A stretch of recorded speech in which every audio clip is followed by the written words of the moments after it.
A doorbell at 3 a.m. Candy wrappers on the floor spelling words. A costume that walks when you're not wearing it. The smell of pumpkin where nothing is carved. A trick-or-treater who knocks from inside. Ring doorbell October 31st, 3:04 a.m. Motion detected. No figure visible. New here? Help us reach 1,000 subscribers this month. 90% watch and vanish, don't be next. Lights off. World muted. Subscribe before the dark notices. Let's begin.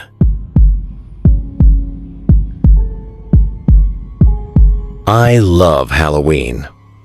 Always have. This year I went all out with the candy.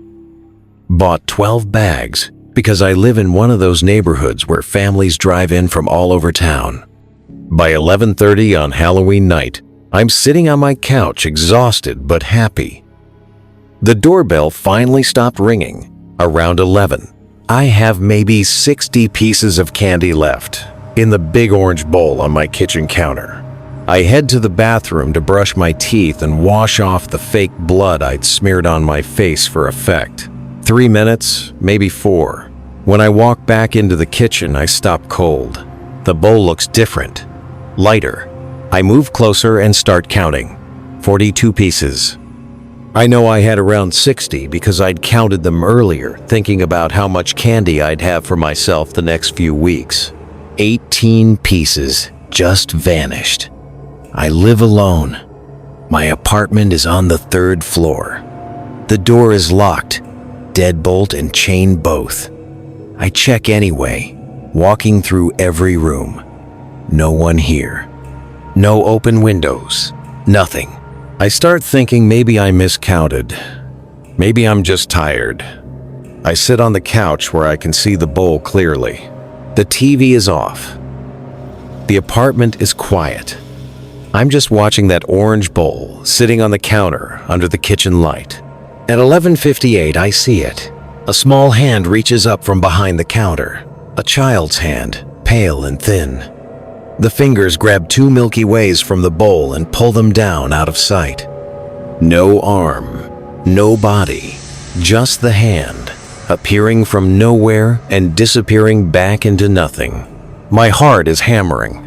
I'm frozen on the couch. I wait. Maybe 30 seconds pass. The hand comes back. This time it takes 3 more pieces. Kit Kats. I can see a plastic ring on one finger, shaped like a tiny skull, the kind you get from a gumball machine. I force myself up. My legs feel weak, but I make myself walk to the counter. I look behind it. Nothing, just the cabinet doors, all closed like always. The hand reaches up again while I'm standing right there, less than 2 feet away. It comes up through the solid countertop like the surface isn't even there. The fingers close around a Reese's cup. I try to grab it. I swear I try. But my hand goes right through, like grabbing at cold smoke. The temperature drops so fast I can see my breath. The hand pulls down through the counter and it's gone. I'm shaking now. I kneel down and open the cabinet below. Inside, stacked in a neat little pile, are all the missing wrappers. 18 empty wrappers. Someone ate the candy and put the garbage in my cabinet. The cabinet I haven't opened in days. I back away. I don't know what to do. I'm thinking about calling someone. But who do I call? What do I even say? At exactly midnight, my doorbell rings. Long and loud.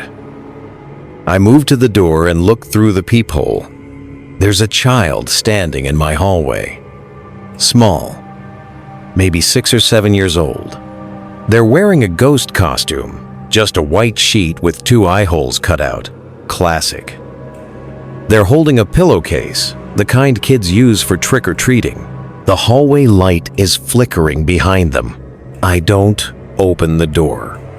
The child just stands there, silent, waiting. The doorbell rings again, then again. Then I hear something sliding under my door. A piece of paper. I pick it up. It's one of the candy wrappers for my cabinet. On the white inside of the wrapper, someone wrote in chocolate smudge, "Thank you for the treat." I look through the peephole again. The hallway is empty. The child is gone. I turn back toward my kitchen. The bowl on the counter is completely empty. All 42 pieces gone. It was full 10 seconds ago. I was standing right here. When the trick-or-treater eats before you answer, who let them in to wait? I don't sleep that night. In the morning, I throw the bowl away. Throw away all the wrappers. I don't buy candy the next year. I leave my lights off on Halloween now. But every October 31st at midnight, I hear my doorbell ring. I never answer. I never will. If they take the candy before you give it, what tradition are you really keeping? I'm not usually the type to go all out for Halloween, but this year my coworkers convinced me to actually try for our office party. I wanted to win the costume contest because the prize was $200. So I went to one of those pop-up Halloween stores. You know, the kind that shows up in empty strip malls in September and disappears by Thanksgiving. The place was huge inside, wall-to-wall costumes. I spent an hour looking before I found it. A werewolf costume. Not the cheap kind. This was professional quality. Full-body fursuit, incredibly detailed mask with moving jaw, clawed gloves. The rental guy told me it was $200 to rent until November 1st at noon. Expensive, but I figured if I won the contest, it would pay for itself. The party was incredible. I wore that costume from 8 at night until midnight, and I felt amazing in it. People kept asking to take photos. I won the contest easily.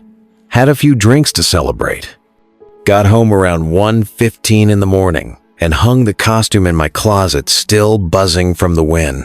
I'm asleep maybe 2 hours when I wake up to a sound. Scratching. Slow and rhythmic, like fingernails on wood. It's coming from my bedroom door. Something is scratching from the hallway side. I get up and open the door fast, ready to confront whatever. Nothing there. Empty hallway. Quiet apartment. I check every room, every closet, under the bed. I'm alone. Door is locked. Windows closed. I tell myself I dreamed it and go back to bed. 10 minutes later, it starts again. But this time it's not coming from the door. It's coming from inside my closet. I'm staring at the closet door in the dark, listening to something scratch and scratch and scratch. I turn on the light and open the closet. The werewolf costume is standing upright on the hanger. Perfectly upright, like someone is wearing it. Arms out slightly, mask facing forward. I know I didn't leave it like that. I had crumpled it on the hanger when I got home, too tired to care. I reach out to push it flat. The fur is warm. Not room temperature, body temperature. Like someone just took it off. I pull my hand back fast, and the costume sways on the hanger. The mask's glass eyes catch the light from my bedroom. They look wet, reflective in a way I don't remember from earlier. I close the closet door hard. I push my dresser in front of it. It takes me 10 minutes, and I'm sweating by the end. I get back in bed. My alarm clock says 4:12. Then I hear footsteps, heavy footsteps, pacing back and forth inside the closet. The dresser is shaking slightly with each step. Something is walking in a space that's only 6 feet wide. Back and forth. Back and forth. The footsteps are too heavy to be from an empty costume hanging on a rack. I don't sleep. I sit in bed with the lights on, listening to it pace until the sun comes up. When there's finally light outside, the footsteps stop. Total silence. I wait another hour before I move the dresser. I open the closet fast, ready to run. The costume is on the floor now, crumpled in the corner. The fur is wet. matted down with sweat. The mask is turned toward me, mouth hanging open. I look closer at the mask. There's moisture inside it. On the mouth area, it looks like saliva. I don't want to touch it. I grab a trash bag from the kitchen and stuff the whole costume inside without touching it with my bare hands. I tie the bag shut and carry it out to my car. The rental shop is my first stop. I need this thing out of my life. I drive across town to the strip mall where I rented it. The storefront is empty. Just blank walls and a for lease sign in the window. I sit in my car staring at it. I go to the coffee shop next door. The barista is wiping down tables. I ask her when the Halloween store left. She looks at me confused. She says the space has been empty since August. She says there was no pop-up store this year. The owner never rented it out. I show her the receipt on my phone. I have a photo of it. $200. She just shakes her head like I'm crazy. I get back in my car. The costume is still in the trash bag in my passenger seat. I drive to the dumpsters behind the grocery store and throw it in. I watch it land at the bottom. I drive away. When the costume remembers wearing you, who chose which one wakes up? That night I get home from work and walk into my apartment. The werewolf costume is hanging in my closet again. Clean, dry, waiting.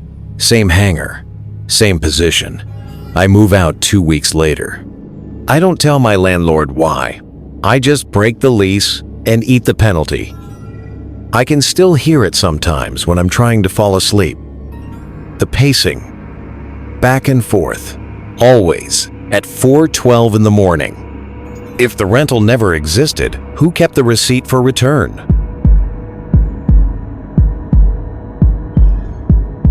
My girlfriend Sarah and I have this tradition. Every Halloween we buy pumpkins and carve them together. It's wholesome and cute, and we've done it for 3 years now. This year we go to the grocery store on Halloween afternoon and pick out 2 perfect pumpkins. Big ones. Beautiful orange color. We're excited. We set up on our apartment balcony because it's messy work and easier to clean outside. I decide on a classic jack-o'-lantern face. Triangle eyes, triangle nose, big jagged smile. Sarah goes more artistic. She's carving a witch design with a pointed hat and a broom. She's good at this stuff. By 6:30, we're done. We put candles inside and light them. They look incredible sitting on the balcony railing. We take photos. We're proud of ourselves. We go inside to shower and change for a party we're going to later. I'm in the bedroom getting dressed when Sarah calls me from the living room. Her voice sounds weird, tight. I come out, and she's standing at the window pointing at the balcony. There are 3 pumpkins out there now. I see mine, I see Sarah's, and there's a third one I've never seen before. I go outside. 3 pumpkins sitting in a row on the railing. The third one is the same size as ours. Already carved. Already lit. But we didn't carve a third pumpkin.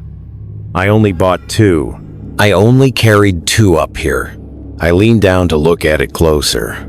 The face carved into it makes my stomach drop. It's my face. Not a cartoon version. Not a jack-o'-lantern interpretation. It's actually my face. The eyes are shaped exactly like my eyes. The mouth has my slight underbite that I'm self-conscious about. Even the scar through my left eyebrow from when I was a kid. It's all there, carved into a pumpkin. Sarah is standing next to me now. She's scared. I can hear it in her breathing. She asks me if I carved it as a joke. Like maybe I did it earlier and hid it to surprise her. I tell her no. I've been with her the whole time. She believes me. I see it in her face. She believes me, and that makes it worse, because now we both know something is very wrong. We bring all 3 pumpkins inside. We put them on the kitchen table and blow out the candles. We don't talk about it. We just get ready and leave for the party. Maybe if we leave, everything will make sense when we get back. Maybe we're just tired. We're at the party for 3 hours. We drink a little. We try to have fun, but I can't stop thinking about that pumpkin, about my face carved into it. We leave at 11:30 and drive home. When we get to our apartment, the door is unlocked. I know I locked it. I always lock it. Sarah knows I locked it too. She's gripping my arm as we go inside. The pumpkins are on the coffee table now. We left them on the kitchen table. Someone moved them. All 3 candles are lit again. We blew them out before we left. The apartment smells like smoke and pumpkin guts. The 3rd pumpkin looks different. The carving looks old now, rotten. The edges are brown and mushy. The face is sagging. It looks like it's been sitting outside in the heat for a week. But it's been 3 hours. 3 hours. And it looks like it's decomposing and fast forward. Sarah picks up her phone to call 911. Before she can unlock it, her pumpkin's candle goes out. Just goes out, like someone blew on it. Then mine goes out. Then the 3rd one. We didn't touch them. There's no wind, no draft. They just extinguish one by one in the dark living room. We're standing there in the dark. I'm about to turn on the lights when I hear it. The wet crunch of a knife going through pumpkin flesh. The sound of carving. Sarah turns on her phone flashlight and points it at the table. The 3rd pumpkin is changing. The mouth is getting wider, carving itself. Pieces of pumpkin are falling onto the table. Fresh cuts appearing in the flesh. I can see the knife cuts forming, but there's no knife. Just the cuts appearing in real time, clean and deliberate. We're backing toward the door. The carving stops. The mouth is twice as wide now, hinged open like it's screaming. Sarah's flashlight is shaking in her hand. Inside the pumpkin, I see movement. Something moving in there. I think it's seeds at first, but then I see fingers. Small, pale fingers, reaching up from inside the pumpkin, coming up out of my carved face. When your face rots faster on the pumpkin than on you, which one is the practice round? We run. We don't grab anything. We just run out of the apartment and get in the car. We drive to Sarah's sister's house and sleep on the couch. In the morning, we go back with her sister's husband. The apartment is normal. The pumpkins are gone. All 3 of them. Just gone. The coffee table is clean. No pumpkin guts. No candle wax. Nothing. We don't carve pumpkins anymore. We don't even buy them. Last week, I was walking past a grocery store and I saw the Halloween display.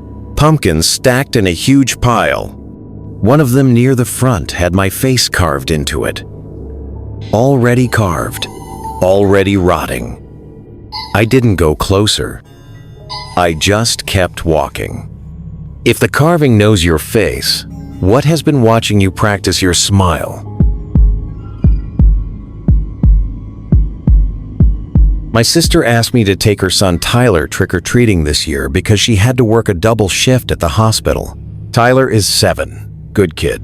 He's obsessed with Spider-Man, so that's what he's wearing. I'm the cool uncle. I figure it's easy money. Walk around for an hour. Make sure he doesn't eat candy before we get home. Done.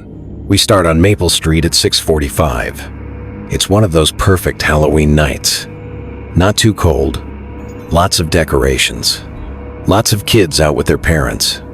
Tyler is running from house to house with his pillowcase bag. He's so excited. I'm keeping track of our route on my phone so we don't accidentally hit the same houses twice. By 7:30, we've done 12 houses, and Tyler's bag is getting heavy. We turn onto Oak Street. I've never been down this street before. Nice houses, good decorations, Tyler runs up to a house with a big skeleton in the yard and rings the bell. An old woman answers. She's got a bowl of candy. She smiles at Tyler and drops a full-size Snickers in his bag. Tyler says thank you. Then she looks up at me on the sidewalk. Her smile disappears. She says, "You were just here 20 minutes ago." I laugh. I tell her this is our first time on Oak Street. She's shaking her head. She insists. She says I was wearing the same jacket, same shoes, same everything.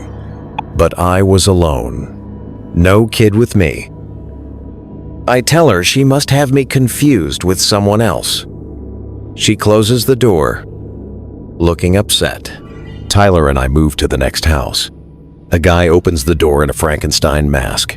He looks at Tyler, drops candy in the bag, then looks at me. He says, "Back again? Your nephew already came by." Tyler tells him, "We've never been here." The guy lifts his mask. He looks confused. He says he's sure it was us. 3 more houses. Same thing. Every single person says I already came by. All of them remember me specifically. Same jacket, same jeans. But they all say I was alone, holding an empty pillowcase. One woman says I rang her bell at 7:05 and just stood there staring at her until she closed the door.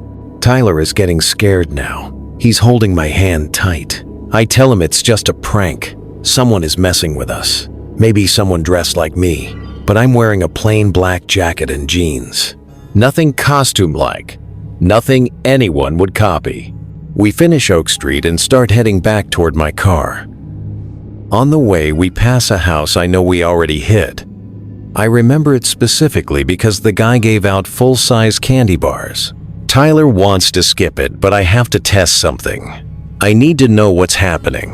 I walk up to the door and ring the bell. A teenager opens it. He looks annoyed the second he sees me. He says, "Dude, you've been here 4 times tonight. 4 times. I'm out of candy because of you." I tell him, "That's impossible. This is our 2nd time here at most." He pulls out his phone. He shows me his doorbell camera footage. I watch myself walk up to his door. Same jacket. Same face. The timestamp says 7:09. Then another clip, 7:32. Another one at 7:51. Now at 8:03. I check my phone. It's 8:05. I've been with Tyler this entire time. We couldn't have hit this house 4 times. In the videos, I'm alone. Tyler isn't with me. And each time, I don't say anything.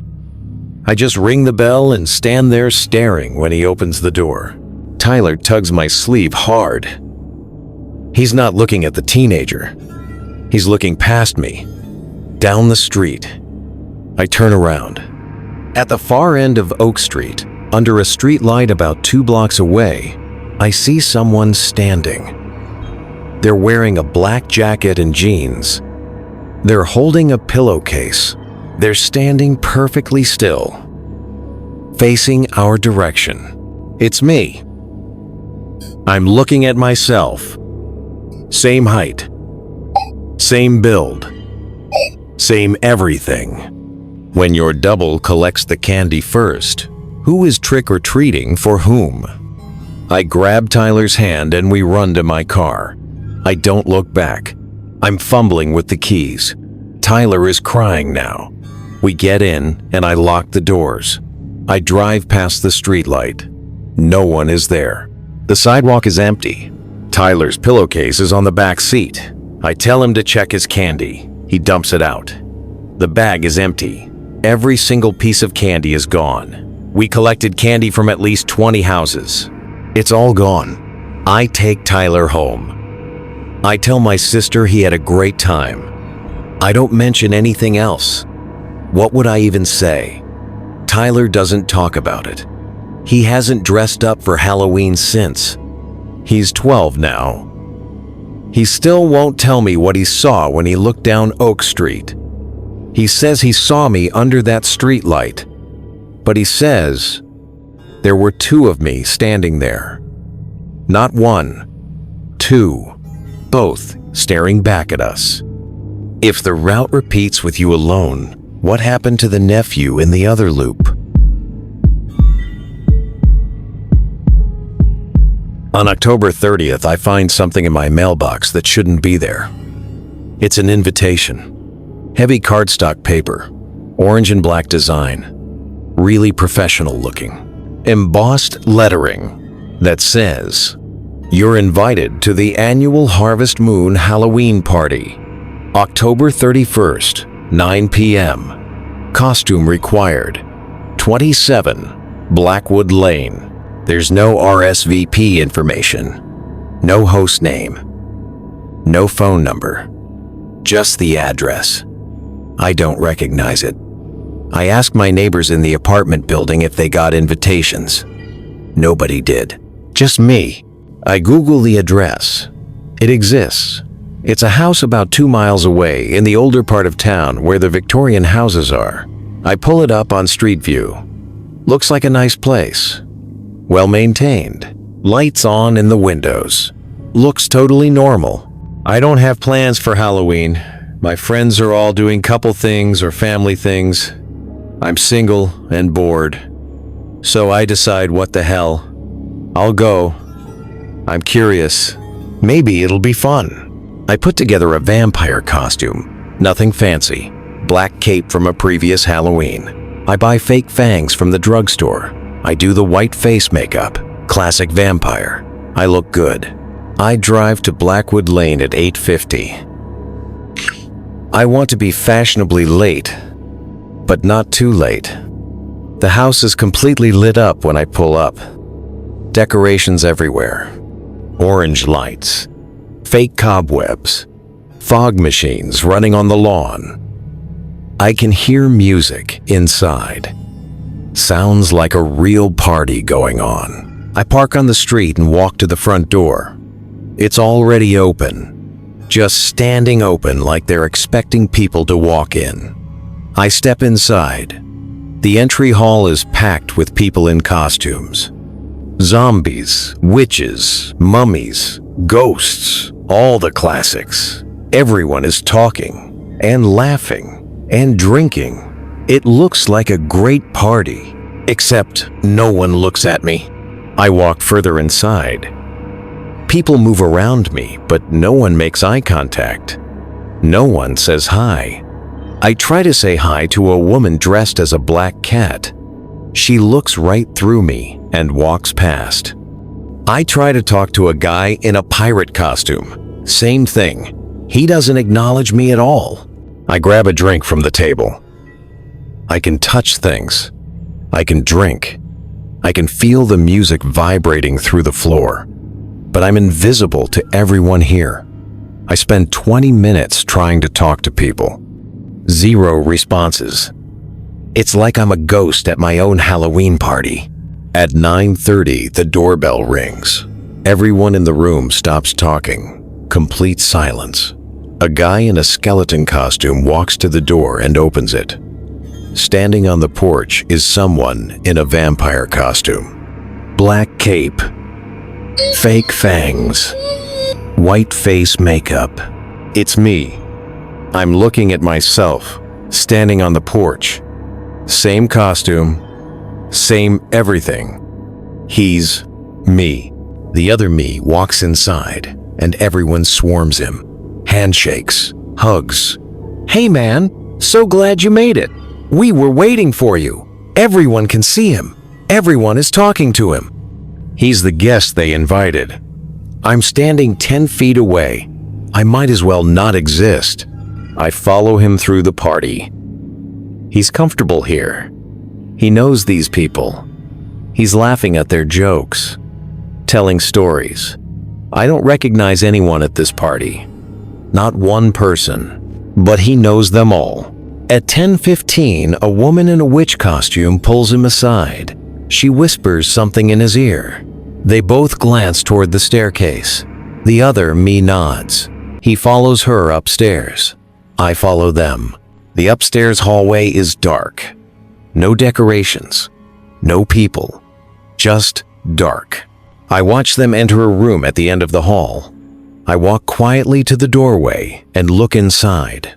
It's a bedroom, completely empty except for a large mirror on the wall. The other me is standing in front of it.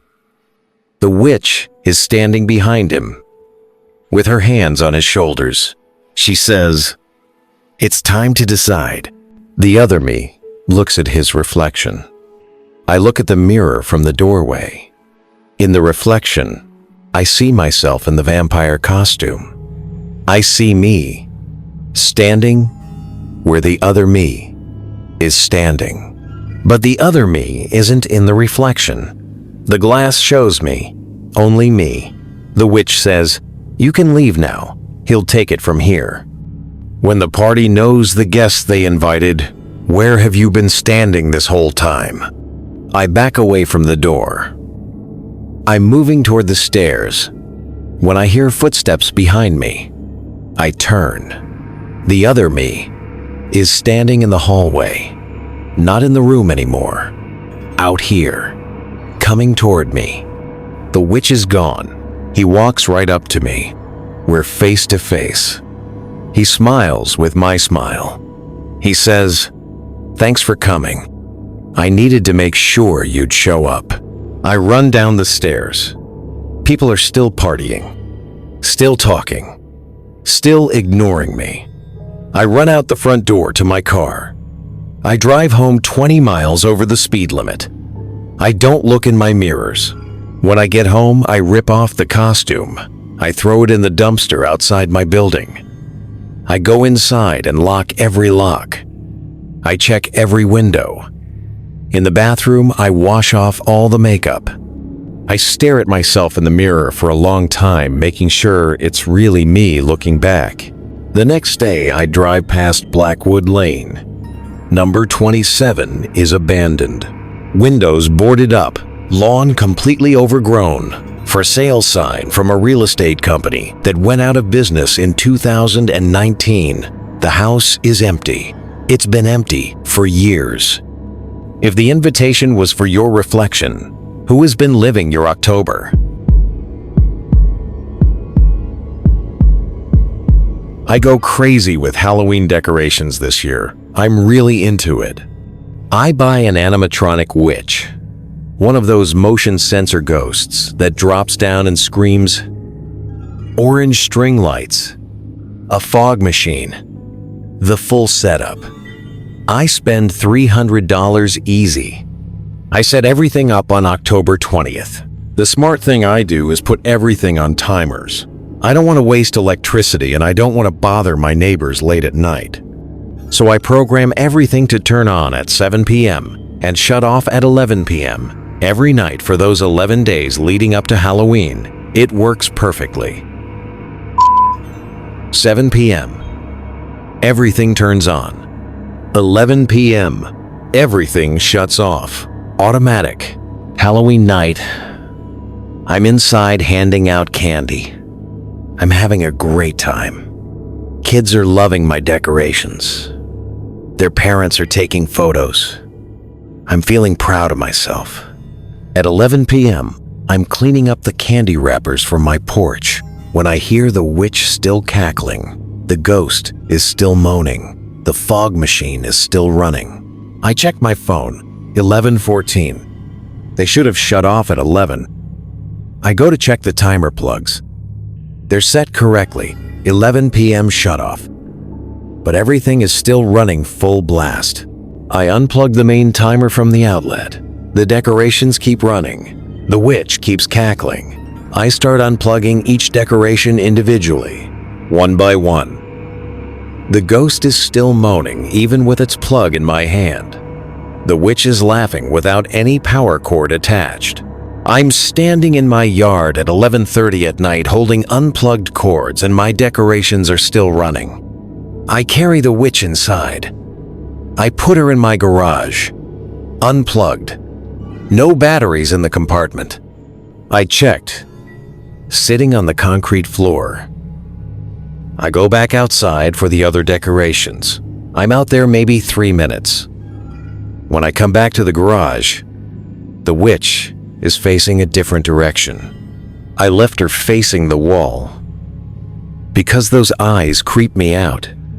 Now, she's facing the door, facing me. Her eyes light up red. Her mouth starts moving. That recorded cackle starts again, but it sounds different now. It's not the loop I'm used to. It's improvised, rising and falling, changing pitch. It sounds like real laughter. I'm backing away toward the garage door. The witch raises one of her fabric arms. The finger extends toward me, pointing. The finger follows me as I move. It tracks me. These things don't do that. This is a $30 decoration from Home Depot. It shouldn't be able to move like this. I get out of the garage and slam the door shut. I go back into my house. Through the window, I can see my front yard. The other decorations are still going. The ghost keeps dropping. The fog machine keeps pumping. It's 11:45. They've been running without power for 45 minutes. I stand at the window watching. The motion sensor ghost keeps triggering even though no one is walking past it. It's setting itself off, over and over. Drop, scream, rise. Drop, scream, rise. No one is there. At midnight, exactly, everything stops. Complete silence. The ghost stops mid-drop. The fog machine cuts off. The lights go dark. Everything just stops at the same instant. I wait 5 minutes, then I go outside. All the decorations are off. Still unplugged. Just sitting there quiet and dark. I go to the garage. The witch is facing the wall again. Exactly how I originally placed her. Her arm is down at her side. Her eyes are dark and lifeless. I look down at the garage floor. In the fog machine residue, in that oily film it leaves on surfaces, someone wrote words. Clear letters dragged through the residue. Same time next year. I pack every single decoration into trash bags. All of them. I load them into my car and drive to the grocery store. I throw them in the dumpster behind the building. I watch them fall to the bottom. I drive home. At 1:30 a.m., I pull into my driveway and my heart stops. All the decorations are set up in my front yard again, arranged perfectly, plugged into the timers. The witch is in her spot on the porch. Everything exactly where it was. I didn't come back here. I drove straight to the store and back. There's no way, no possible way. I don't go outside. I go inside and lock every door. I close every curtain. I sit on my couch in the dark. When the decorations refuse the season's end, what tradition did you start that won't let you stop? At 7 p.m. the next night, November 1st, I hear them activate. The witch cackles. The ghost moans. The fog machine hisses. They run until 11 p.m., then shut off on schedule, like always. It's been happening every night since. It's November 2nd now, still going. 7 to 11 every night. The neighbors don't say anything. I don't think they hear it. I think it's just for me. My doorbell rings at midnight every night too. I don't answer it. Through the window, I can see the witch on my porch turning her head to look at my door, waiting for me to come out. I called the power company. They said my electricity usage is normal. Whatever is running my decorations isn't coming through the power lines. I don't know what to do. I don't know how to make it stop. I'm thinking about moving, but I'm scared they'll just be waiting at the next place, set up in the yard, waiting for 7 p.m. Leftover candy that feeds itself, a costume that learns to walk, a pumpkin that carves your face. A trick-or-treat route you never took. A party invitation for your reflection. Decorations that refuse to sleep. When Halloween continues past midnight and the traditions keep repeating, who decided the holiday never ends? This is Dread Dynasty, where nightmares come to life. Thank you for watching tonight's stories. Don't forget to like, comment, and subscribe, because the next nightmare is closer than you think. Check the channel for more interesting nightmare.